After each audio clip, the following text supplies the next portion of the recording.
Hello dear children, so welcome back. We are going to start the next topic, that is in chapter number 2, Diversity in the Living World, Curiosity, the book name for classes 6th in science. So this activity 2.2, it is a continuation of my previous video, activity 2.2. Let us appreciate. We should appreciate whatever we are getting to see around us, having with us, so we are going to appreciate.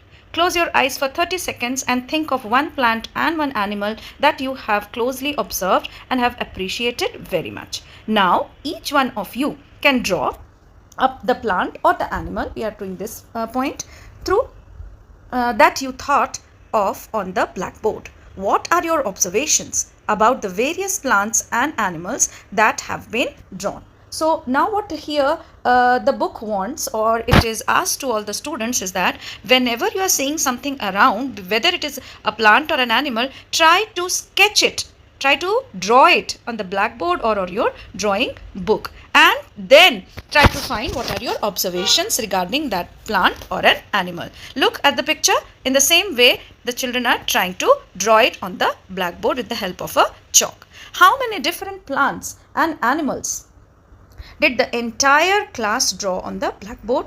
Do you think that there may be many more varieties of plants and animals other than those drawn on the blackboard? Obviously, there are numerous, means endless, countless number of plants and animals in this whole world. Okay, the variety of plants and animals found in a particular region contributes to the diversity of the region. So here in this paragraph you get to find the definition for biodiversity. What does it say?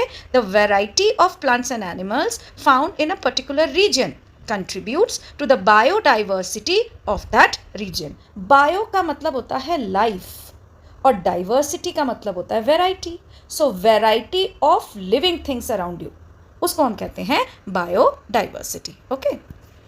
So, each member in the biodiversity of a region has a different role to play. For example, trees provide food and shelter to some birds and other animals, helping in spreading seeds from after eating fruits and so on. Can you think of more examples? This shows that plants and animals are dependent on each other. Definitely, every plant and animal are dependent on each other. Plants, if they don't get some insects to pollinate or to spread their anthers and pollens, they will not be able to make their own fruits. So plants also need animals. In the same way, animals need plants to eat them, to live on them. Fine. So they all are dependent on each other. How to group plants and animals? This is our next topic. How would you arrange your books and notebooks in the groups? Would arranging them in groups help you better organize your school bag? Now, let us look at the world around us. We are surrounded by a variety of plants and animals with different features, about which you have learnt in section 2.1. We can group them based on similarities and differences. जिस तरह हम अपने books and notebooks को arrange करते हैं, similarities में कैसे करते हैं? इंग्लिश की बुक है तो इंग्लिश की नोटबुक को साथ में रखने की कोशिश करते हैं, मैथ्स की बुक तो मैथ्स की नोटबुक, प्रैक्टिस बुक, तो हमने सिमिलैरिटीज़ करी है, साथ में डिफरेंसेस भी करी है. डिफरेंसेस में क्या है? सब्जेक्ट डिफरेंस है. सिमिलैरिटी क्या है? जिस बुक के साथ जो जैसा नोटबुक चाहिए उसको हमने रखा है. इन द सेम मैनर हमें प्लांट्स और एनिमल्स को भी सिमिलैरिटीज़ और डिफरेंसेस के अकॉर्डिंग ग्रुप करना चाहिए. Now again there is an activity 2.3. Let us group.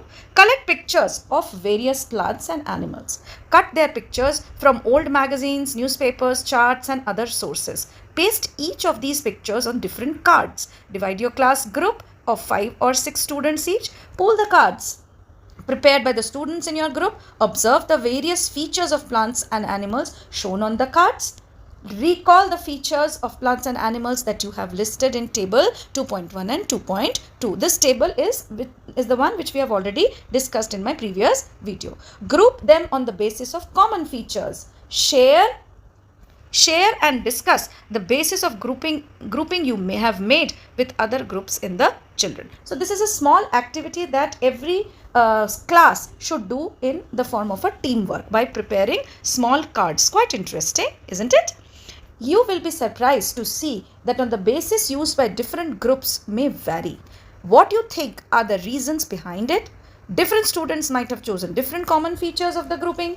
For example, some students may have chosen height of the plant. तो उन्होंने tall trees बनाई होंगी ग्रुप में, या किसी ने short trees बनाई होंगी, या किसी ने medium length की trees की pictures बनाई होगी. So what did the group of the students concentrate on?